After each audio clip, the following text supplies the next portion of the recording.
Hello မင်္ဂလာပါဒီမိကုန်းကိုတော့ကျွန်တော်ကအပိုင်း၃ပိုင်းခွဲပြီးတော့ဖြေကြားချင်ပါတယ်ပထမပိုင်းကတော့ကျွန်တော်သင်ယူနိုင်စွမ်းပေါ့နော်သင်ယူမှုအပိုင်းလို့ပြောမှာပေါ့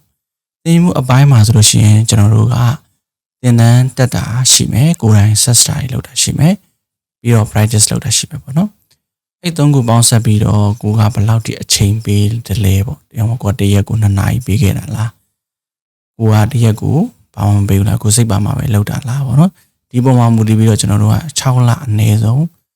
မနိုင်တယ်ပေါ့နော်ဒါဒီတင်တန်းကာလာတွေပေါင်းရင်လည်းကျွန်တော်ပုံမှန်6လလောက်လူတယောက်ကတစ်နေ့2နာရီလုံးနဲ့လေ့လာမယ်ဆိုရင်တော့ graphic design ကိုကျွမ်းကျင်တမြောက်နိုင်တယ်လို့ပြောလို့ရတယ်ပေါ့နော်နောက်တစ်ခုကကျတော့ကျွန်တော်တို့ဒီသင်ယူမှုအပိုင်းပြီးသွားရင်တော့ကျွန်တော်တို့ကဒီအစရှာတဲ့အပိုင်းပေါ့နော်ကံမီလို့ income ရှာတဲ့အပိုင်းပေါ့နော်အခုတို့ဝင်ငွေတွေပြန်ရှာတဲ့အပိုင်းပေါ့နော်ဝင်ငွေတွေပြန်ရှာတဲ့အပိုင်းမှာကိုတို့မဖြစ်မနေကြော်ပြရမယ့်အရာတစ်ခုရှိရပေါ့နော်အဲ့ဒါကတော့ကိုဒီဇိုင်နာမှန်လူတွေဘယ်နှယောက်သိလဲပေါ့နော်ဒီအပိုင်းကတော့နည်းနည်းလေးခက်တယ်ပေါ့နော်မလို့ဆိုကိုတို့တော်တော်များများကကို graphic designer မှန်သိအောင်လုပ်ဖို့အတွက်ဝင်လေးပါတယ်အဲ့တော့ဒီတိုင်းပဲတချို့ဆိုရှင်ရုံးမှာကိုက graphic designer လုပ်နေရဆိုရင်တော့တချို့ကကို graphic designer မှန်မသိတာမျိုးတွေရှိတယ်ပေါ့နော်အဲ့လိုပဲကိုကလုပ်ငန်းခွင်နယ်ပယ်ထဲမှာတောင်မှစိတ်မသိတဲ့အခါကျတော့ကိုဒီဇိုင်းဆွဲရမှန်းသိတယ်ဆိုရင်တော့မှကိုဘာတွေဆွဲရလဲဘာအားတာလဲဆိုတော့လူတွေကလည်းမသိဘူးအဲ့တော့ကိုလည်းလူတွေကလာပြီးတော့ဝင်ဝင်ရဖို့အတွက်လုပ်တွေလာအပ်ဖို့အတွက်ခက်ခဲသွားတယ်ပေါ့နော်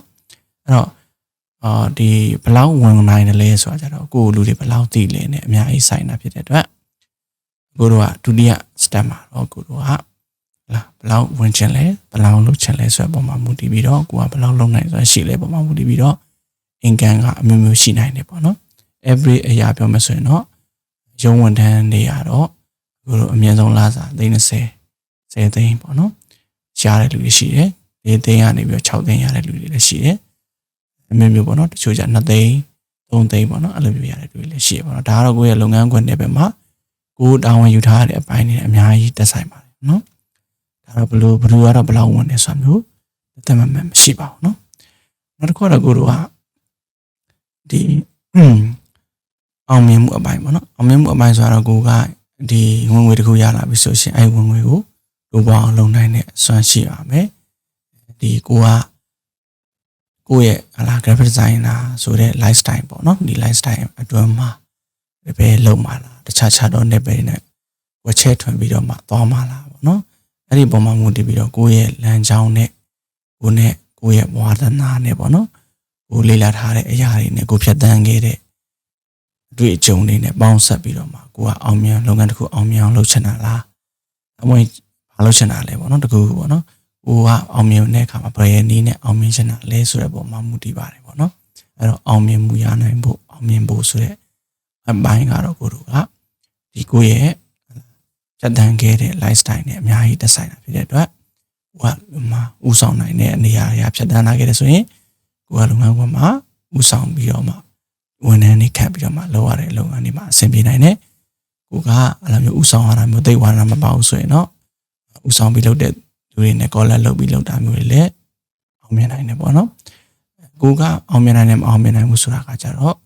ကိုကသတ်မှတ်တဲ့အပိုင်းဖြစ်သွားပြီပေါ့နော်ကိုကအောင်မြင်မှုဘယ်လိုမျိုးသတ်မှတ်ချင်တာလဲပေါ့ကိုကဒီကိုရဲ့ငွေကြေးပိုင်းလားငွေကြေးပိုင်းအရာဆိုလို့ရှိရင်ငွေကြေးကိုဘယ်လောက်ထိနားလဲအောင်ကြိုးစားမလဲgraphic designer တယောက်ဆိုရင်ဒီဇိုင်းတစ်မျိုးတွေကိုပဲကိုတို့ကပြုလုပ်သွားမယ်တော့မဟုတ်ဘူးပေါ့နော်ဒီ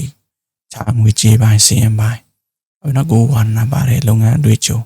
အဲ့တော့တစ်ခုပေါ်မှာအခြေခံပြီးတော့မှ business ကိုပြုလုပ်နိုင်တော့အောင်မြင်မှုအပိုင်းကရှိနိုင်တယ်ပေါ့နော်အဲ့တော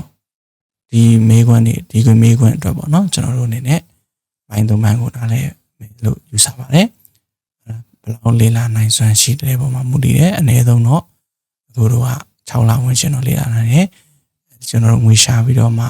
income တိုးလာတဲ့ level တစ်ခုပေါ့နော်ကို level အမြင့်ဆုံး level တစ်ခုရဖို့အတွက်အတွေ့အကြုံတွေအများကြီးလိုတာဖြစ်တဲ့အတွက်လူတွေများသိအောင်လုပ်ရတာဖြစ်တဲ့အတွက်ဒီကောင်ကလည်းတစ်နှစ်နဲ့3နှစ်အတွင်းမှာကြာမြင့်နိုင်တယ်ပေါ့နော်အောင်မြင်မှုအပိုင်းကတော့ကျွန်တော်တို့ကိုယ့်ရဲ့လုပ်ငန်းကျွမ်းကျင်မှုနဲ့ကိုယ်လုပ်ငန်းရဲ့မှာ rate အပေါ်မှာမူတည်ရပေါ့နော်ဟိုမှာဒါမှမိတ်ဒီဇိုင်းဖွင့်တဲ့သူကဒီ commercial အကြီးတွေလုပ်နေလူတွေနဲ့တော့ပဲရှင်းနိုင်မလဲပေါ့နော်သူရဲ့အောင်မြင်နိုင်မှုပမာဏ limit ရှိတယ်ပေါ့နော်အဲ့ limit အတွင်းမှာတော့ကိုယ့်ရဲ့လုံလောက်ရိယဆွဲပုံမှာအများကြီးမိတည်ပါတယ်လို့ရှင်းချပေးလို့ပါတယ်ကျေးဇူးအများကြီးတင်ပါတယ်